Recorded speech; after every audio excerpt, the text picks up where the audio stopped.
Olá, sejam todos bem-vindos a mais uma edição do quadro Falando Nisso.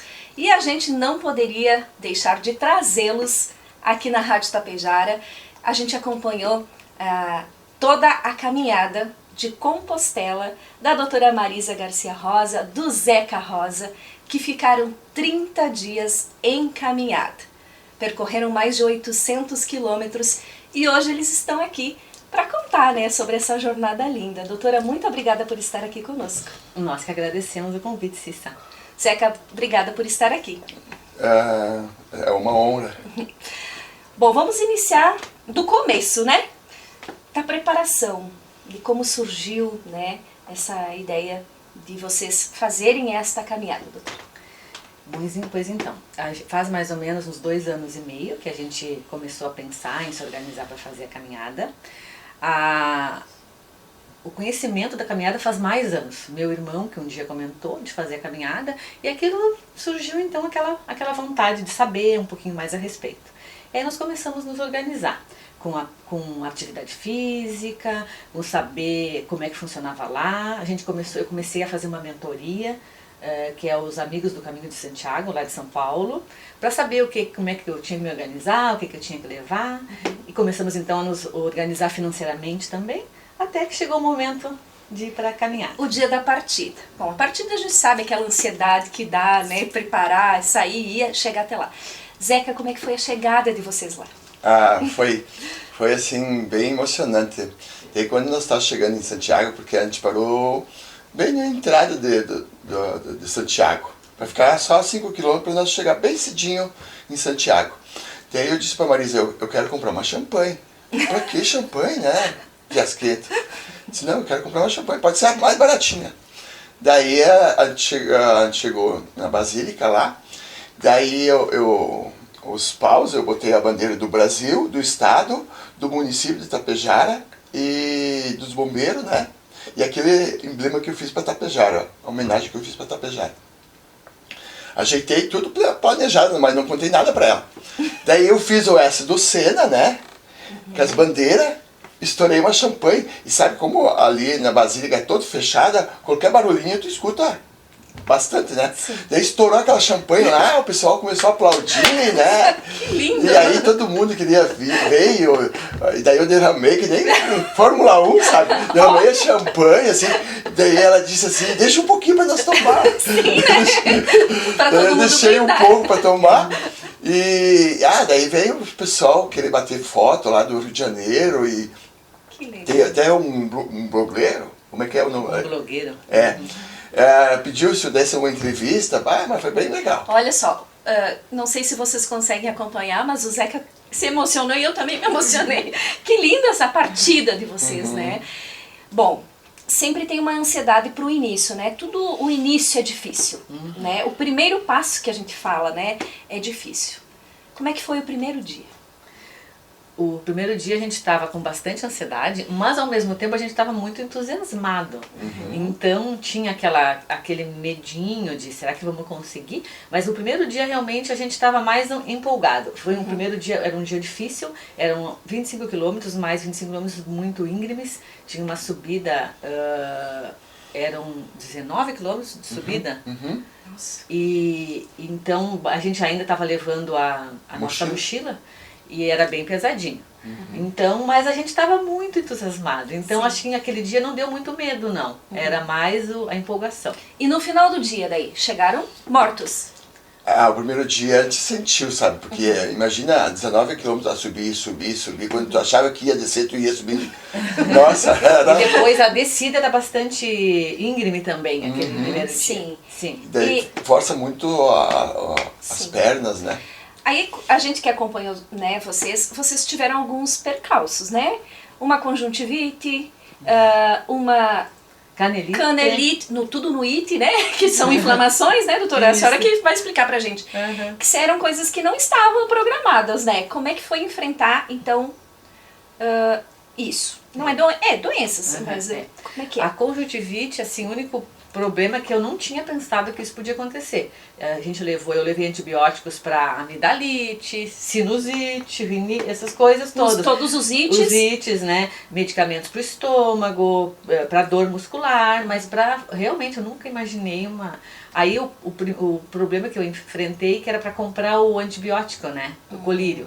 Numa primeira farmácia não me venderam, aí nós fomos no hospital. Mesmo sendo doutor? Mesmo porque como é de outro país, né, então não queriam me vender. Aí a gente foi no hospital. Só que no hospital, pra gente acionar o seguro por uma conjuntivite, até tu conseguir tudo é meio complicado. E o valor era altíssimo.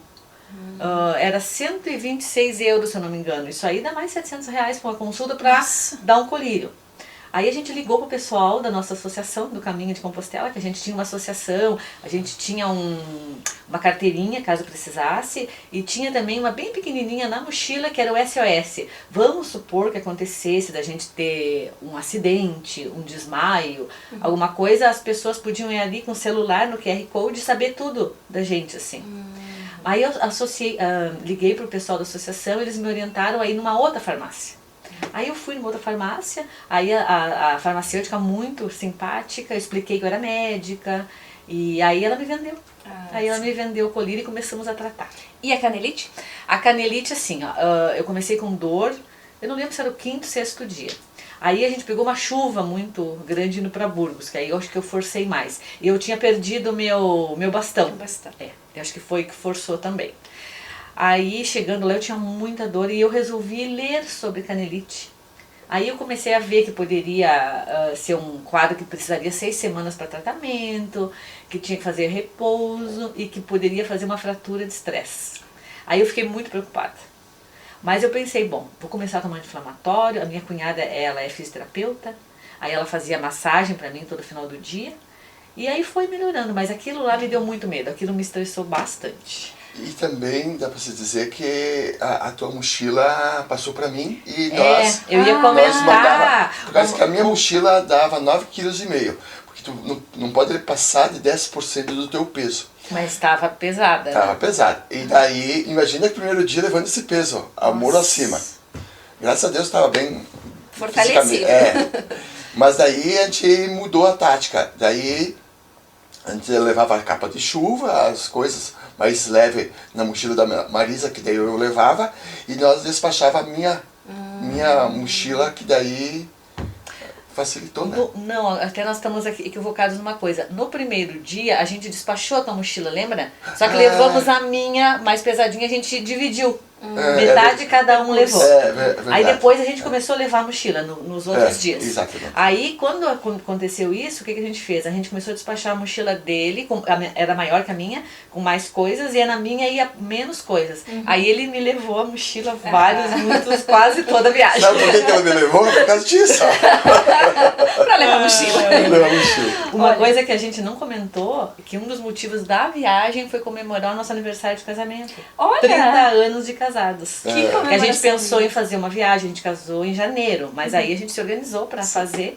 Então um dos motivos da viagem era comemorar o nosso aniversário de casamento e comemorar a recuperação dele do Covid.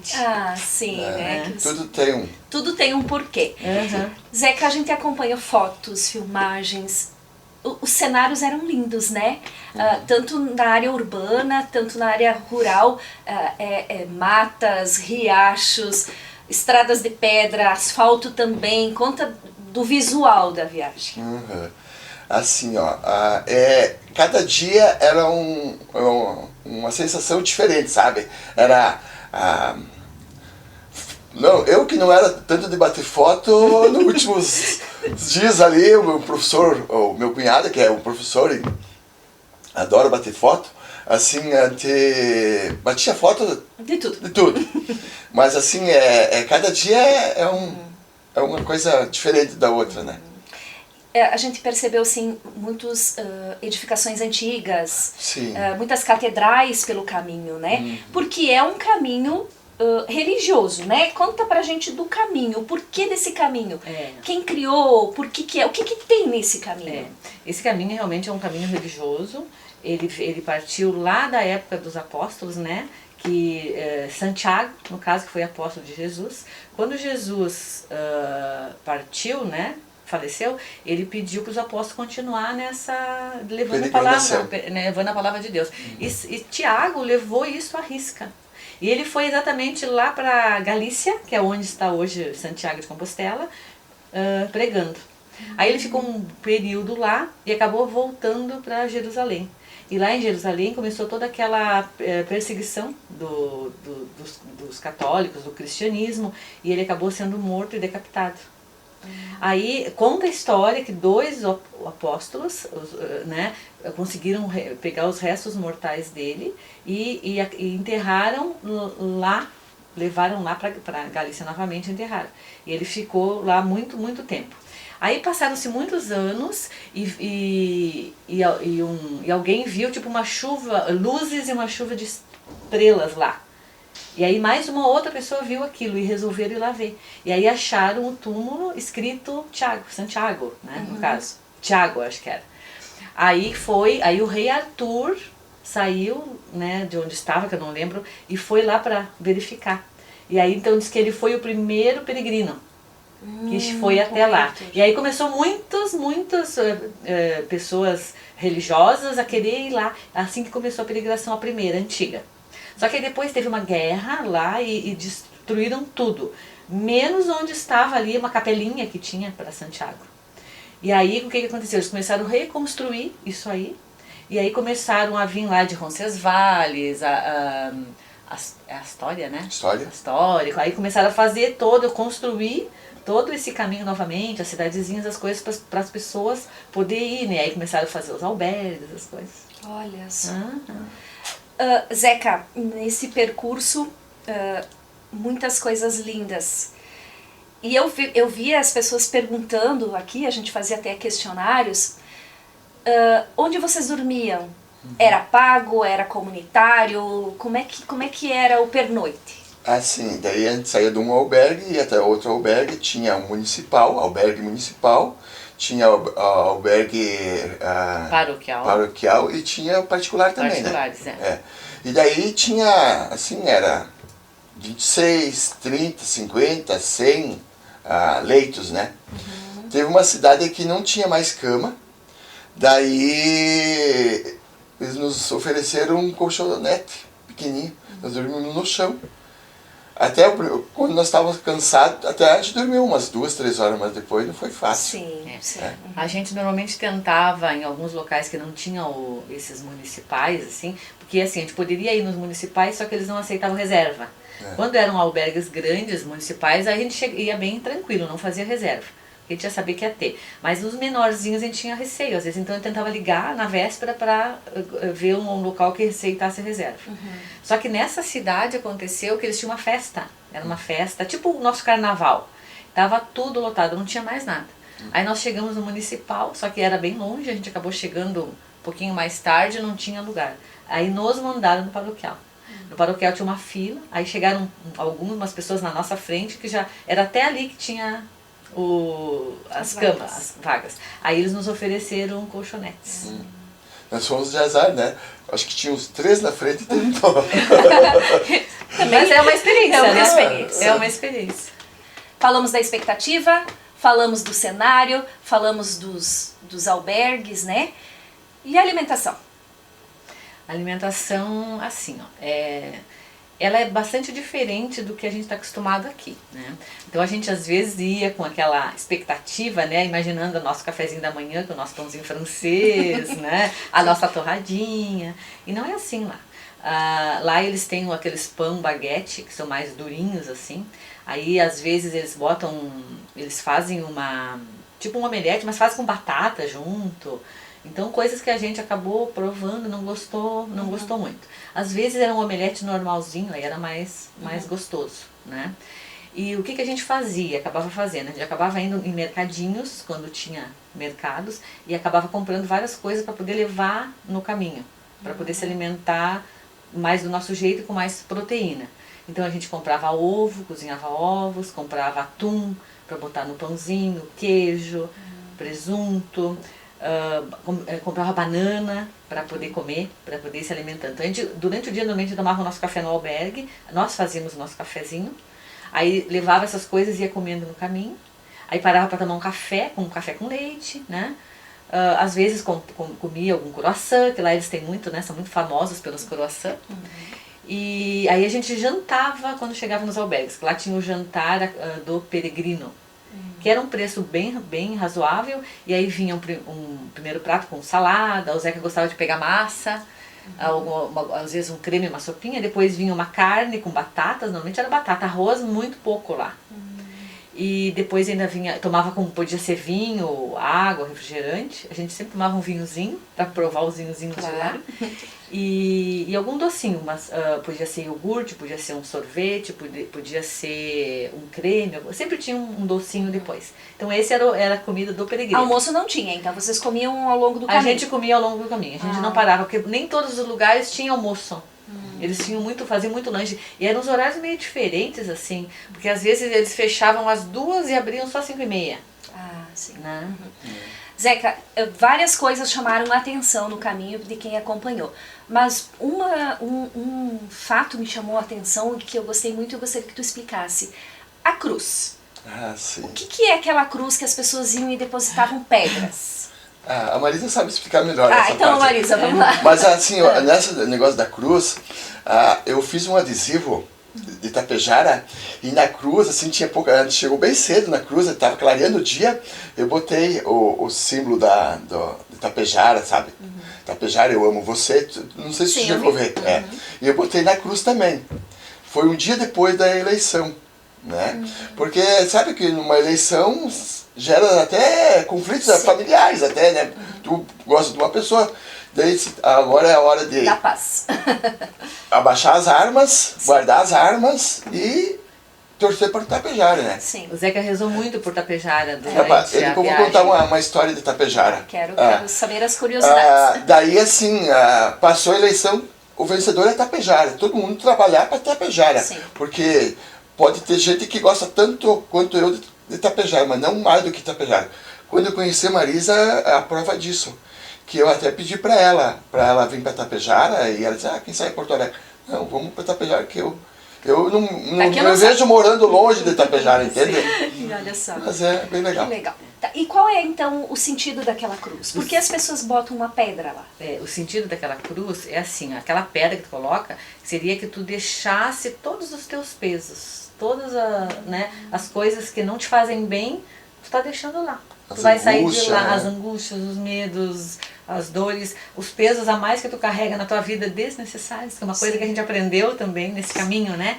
A mochila foi um exemplo para a vida, né? Foi um exemplo, que o quanto a gente carrega coisas desnecessárias, pesos desnecessários, sofrimentos desnecessários que não vão resolver nada. Sim. E que nem eu disse, um dia nada é igual ao outro. É que nem na vida. Tem dias que são caminhos pedregosos, tem caminhos chuvosos. Dias bons. Um dia que está chovendo, com certeza um dia vai vir o sol. Claro, né? É a mesma coisa na vida. A vida não é sempre ruim. Tem altos e baixos, morros e descidas. E assim é o caminho. Bom, uma coisa que me emocionou muito foi a chegada. Eu chorei junto com vocês. Marisa, me conta a chegada para ti. A chegada para mim foi bastante emocionante. Tanto é que eu acho que uns 2 dias antes, quando eu pensava na chegada, eu já me emocionava. Dava uma sensação de perda? Não, era uma emoção mesmo.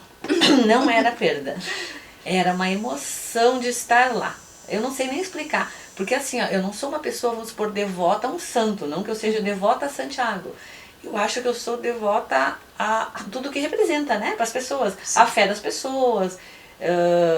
Porque a minha fé é em algo maior. Então aquilo lá para mim era esse algo maior. Sim. Então era uma coisa muito forte. Eu não sei explicar o porquê. Mas foi muito emocionante. Foi um sentimento assim, de uma emoção imensa. Como assim, nós demos um passo importante na nossa vida, assim, né? Essa chegada, todo esse percurso que a gente teve, toda essa história que a gente teve, eu acho que foi... Não, eu não sei explicar muito. Gente, quem assistiu o vídeo da Marisa chora com ela. Tá lá nas redes sociais, né, Tá doutora? nas No Instagram, redes, né? no Instagram profissional da doutora tá lá. Zeca, e a chegada pra ti? Foi também bem emocionante. Foi assim, e se tivesse acontecido, que aconteceu com muitos amigos meus, quando estava em Passo Fundo, Zeca, os caras me ligavam lá, até a Marisa depois disse, não, nem atende mais telefone, né? Teu amigo faleceu, outro, quando ele estava com o Covid. Quando estava com o Covid. Sim. E eu disse, graças a Deus que eu estou aqui, né? Sim. Que consegui passar essa parte, recebi talvez mais uma chance, né? Com certeza. E depois do Covid eu comecei a ver que não é só trabalho, né? A vida tem que ser passear com a família, ter mais contato com os amigos, sabe? Sim. É outra dinâmica. O dia é hoje. O dia é hoje, hoje. Amanhã Deus pertence. Outra coisa que para não deixar em branco, nós fomos lá no Marco Zero. Conta para ela, Marisa. Sim, eu ia perguntar justamente isso. Então, depois dessa chegada, né, vocês recebem um certificado de conclusão da caminhada, dizer que tem vários percursos, né, vocês fizeram um maior, de 800 quilômetros. E depois vocês foram visitar o Marco Zero, o fim do mundo ou o começo do mundo. Me explica isso. Exatamente. Tem pessoas que fazem essa peregrinação até lá, né? São mais 4 dias caminhando. Mas nós optamos pelo nosso tempo de viagem também. Então a gente pegou um ônibus, né, de turismo que nos levou lá. É que assim, há muitos anos atrás se acreditava, porque como lá termina a Terra e só tem mar, né, que lá terminava o mundo, eles achavam, que era o fim do mundo. Não então, é que seja, então. Finisterre, né? Se chama Finisterre, que é o fim da Terra. Por isso que eles deram esse nome. E aí eles colocaram lá, né, nesse lugar como marco, então uma bota, né, que tem as fotos até, que a gente fez uma foto da bota lá, bem no finalzinho, numa pedra, significando que seria o último passo do peregrino, que deixou a sua bota lá. Antes tinha as pessoas chegavam lá e queimavam suas roupas, seus calçados, tudo. Como dizer assim, agora eu terminei a minha jornada, a minha caminhada, e queimavam tudo. Agora hoje em dia eles não permitem mais que faça isso, né? Sim. Lá. E lá também deixei a marca de Tapejara. Lá também tá lá. No pé da escada lá, até mandei um amigo nosso que a gente se encontrou no caminho, que eu bati só a foto. Mas daí não dava para ver. Daí ele filmou para mim, daí ele foi caminhando. Filmou ali onde é que eu botei o adesivo e filmou atrás para mostrar realmente que tinha o adesivo de Tapejara. Que legal. Eu fui marcando. Claro. Onde que eu achava que tinha que ter Tapejara um destaque, Que ótimo, então a gente viajou junto com vocês, né? Certeza, A prova. Mas Olha, uma coisa que me deixou interessante, não sei se tu queres fazer mais alguma pergunta sobre isso. era sobre, assim, a avaliação de cada um, ou uma curiosidade, ou o que representa? Assim, daí naquele dia que eu botei o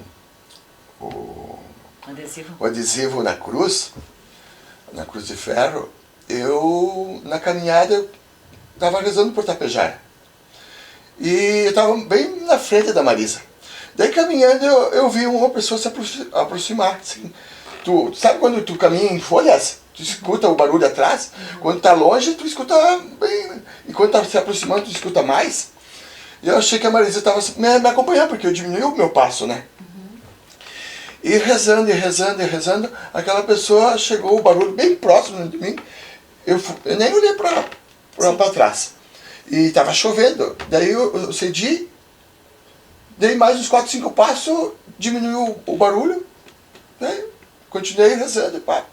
Na terceira vez que acontece isso, né, a pessoa vem e volta, eu olhei para trás e não tinha ninguém. Marisa, nem via Marisa. Foi uma coisa assim que... Olha só. E a outra vez aconteceu rezando para os bombeiros, porque sabe que é a vida dos bombeiros, né? Tu vai num sinistro, qualquer coisa, não sabe se volta, né? Sim. Rezando para que nunca aconteça coisas piores e etc. Tal. Mesma coisa, aquele passo atrás de mim e na segunda vez eu olho para trás e não tinha ninguém. Até eu comentei com a Marisa, que tal, Marisa, eu caminhando e tinha uma pessoa no meu lado conversando comigo e seja o apóstolo Tiago. Foi ou não foi que eu comentei contigo? E não foi, não vi, né? Mas senti. Sentiu. Mas assim, foi bem assim... Eu quando falo, eu me arrepio, porque foi Sim. uma coisa assim que não tem explicação. São coisas que vocês vão carregar isso pra vida, né? É verdade. Doutora, a sua avaliação dessa caminhada era o que você esperava? Foi muito mais do que você esperava? O que fica pra você e que você traz hoje pra Tapejara e pros teus pacientes também, né? Eu acho que superou as nossas expectativas, assim. Nossa, foi fantástico, né? E eu acho que o fato de ter levado junto foi muito interessante. Eu acho que fortaleceu mais ainda e enriqueceu essa caminhada, né? E eu acho que o que ficou, de todas aquelas coisas que eu pensei, que às vezes eu falava nos vídeos, né? Sim. Que a gente tem que ver um dia por vez, né? Que nem assim, ó, se for pensar, eu vou caminhar 800 quilômetros, parece muito, né? A gente se desanima, mas era o caminhar cada dia. Eu acho que assim é a vida também. A gente não tem que pensar lá que eu quero fazer uma coisa daqui 10 anos. Vamos fazendo por metas. Se tu faz por pequenas metas, tu vai alcançando elas e tu vai chegar no teu resultado final. Isso foi uma coisa que foi muito importante, né, de eu ver. Porque eu sempre fui muito ansiosa com o futuro. Então, às vezes, eu não vivia o presente pensando no amanhã. E aí tu acaba não criando nem memórias daquilo, né? Sim. Então, agora, a minha meta é viver mais o hoje, viver o presente. E uma coisa que me marcou muito foi o meu retorno. Gente, eu fiquei assim, ó, impressionada com o carinho das pessoas. Com a minha recepção lá na clínica onde eu trabalho, eu me emocionei, eu chorei, porque eu não imaginava aquilo. Eu fui recepcionada como se eu estivesse fora meses, assim. Eu fui recepcionada como uma rainha. Uma rainha, E eu fiquei muito emocionada. Que lindo. Né? Foi muito bonito. Vocês merecem. Né? E pra ti, Zeca? Pra mim, assim, ó... Como volta o Zeca hoje? Não, eu volto assim, mais assim... com o dever cumprido. Né? Um negócio, eu tinha uma meta, assim... Eu me sentia, assim, representando o Tapejara, assim. E cada passo que dava, assim, eu me lembro no Alto do Poio, né, foi, que a Marisa tava no lado da Marisa caminhando e tinha 2 caras lá atrás. E daí eu vi que eles começaram a aumentar o passo. E eu disse, Marisa, vai no teu tempo que eu vou no meu ritmo. Quando eu vi que os caras passaram da Marisa e estavam a fim de me alcançar, eu disse, parecia que estava numa Olimpíada. E ele daí, um passou do outro lá e eu sei que chegamos lá em cima, uns 4 metros na frente deles. E aí os caras chegaram ali e logo eu tinha o albergue, né? Daí eles falaram, não deu. Então eu me senti, sabe, numa disputa ali também, já bem no final da caminhada, cansado já. Aquele dia foi feito 26 quilômetros, né? 35. Imagina. E ainda tinha pique pra... Aquele dia foi um dia que choveu muito, foi um dia muito desafiador. A gente pegou chuva da manhã quando saiu do albergue até lá. E era a subida do Sebreiro, que é uma subida bem íngreme, com muita pedra. Então tinha vento, tinha frio e tinha chuva, nós estávamos encharcados. Aquele foi um dia muito desafiador. E também eu filmei meus pés aquele dia, que eu tinha as 3 unhas perdidas, 2 da esquerda e uma da direita, e muitas bolhas nos pés. Né? Esse eu ia perguntar o resultado dos pés, como é que eles voltaram? Até no 5º dia estava sob controle. Daí depois... Foi a primeira chuva. A primeira chuva me detonou com os pés. Com muita bolha. E daí a Marisa tinha um produto que tu passava, ele dava uma selada assim, sabe? E nós passava muito... Como é que é aquele negócio? Vaselina. Toda a sola do pé, sabe? Sim. E aí deu pra dar uma amenizada. Mas a dor, assim, eu não quis estourar a bolha, porque a dor ia ser pior, né? E caminhava com dor mesmo, não tinha boa. Tinha essa meta do caminhar o dia todo. Gente, muito obrigada por vocês estarem aqui hoje, falando para os nossos ouvintes, para o mundo todo, né? Porque agora estamos no mundo, né? Dessa caminhada incrível que vocês fizeram. A gente se sentiu representado sim por você, Zeca. Muito obrigada. Doutora, também muito obrigada por deixar eu partilhar também desses momentos de vocês. Olha, parabéns mesmo pela iniciativa, pela coragem, pela determinação de chegar lá, né? E realizar esse sonho de vocês. Muito obrigada, tá? Nós que agradecemos, é uma honra estar aqui compartilhando com você também e com todos, né, que vão estar assistindo. Tá bem. Esse mundo é tão grande que se torna pequeno. Daí nós fomos para Paris, porque meu cunhado não conhecia. Saindo do avião, lá encontro um tapejarense. Sério? Sim, o filho do Anacleto Petrobon estava lá para pegar as malas e não estava encontrando as malas. E daí quando eu estava chegando no saguão, ele disse, Zeca! E eu disse, meu Deus, né? Será que sou tão popular assim? Que famoso que eu fiquei depois da caminhada. E era ele. Era o filho do Anacleto que iam fazer uma apresentação, eu acho que uma feira de balas de chocolate lá. E daí, 2 dias depois, né, Marisa, lá no Museu do Louvre, a Marisa disse, mas parece que é a Júlia do Juvi Rebelato, né? Era colega da Natália, quando tempo de escola. E daí ela falou em português, mas é a Júlia mesmo, né? Sim. Daquilo, o Valdir Petrobon sobe, né? Com a Miriam. E ali a gente bateu uma foto. Encontraram os tapejarenses. Pra te ver que, né, é tão grande Paris que, Sim, que nada foi combinado e aconteceu. Mas foi bem... Eu fiquei... Sabe quando tu vê alguém conhecido e ainda mais tapejarense? Depois de tanto tempo nossa, eu ganhei o dia. Ganhei o dia. Que coisa boa. Então tá. Queria agradecer mais uma vez essa disponibilidade que você teve todo esse tempo aí com a Marisa. Quem cuidava dessa parte aí do marketing era minha filha, a Laura, lá de Curitiba. Sim. Daí eu disse que a partir de hoje... Encerrou o contrato. O contrato. Encerrado os contratos. Ele demitiu a filha. Demitiu o filho. Será que você também? Ai, gente. Mas foi muito bom, sabe? Foi uma... Eu não sei se tapejarense que nasceu aqui fez esse caminho. Que a gente porque saiba, aquele dia que eu dei entrevista pro Juliana, o Juliano botou no ar, mas não sei se teve alguém que até que está morando aqui pode ter sido, mas que nasceu em Tapejara, eu acredito que seja. Se você tá eu sei que é o Cláudio, né? Então, o Cláudio Bianchini fez, mas ele fez o caminho de Portugal. Curto. Não é de Portugal, ele fez um caminho mais curto, não sabemos qual caminho. Mas acho que foi 120, 130 quilômetros, ele me falou. Sim. Então tá. Gente, muito obrigada. E assim a gente encerra essa conversa maravilhosa, sabendo muitas coisas lindas desta caminhada lá de Santiago de Compostela, com esse casal maravilhoso que esteve aqui conosco hoje no quadro Falando Nisso.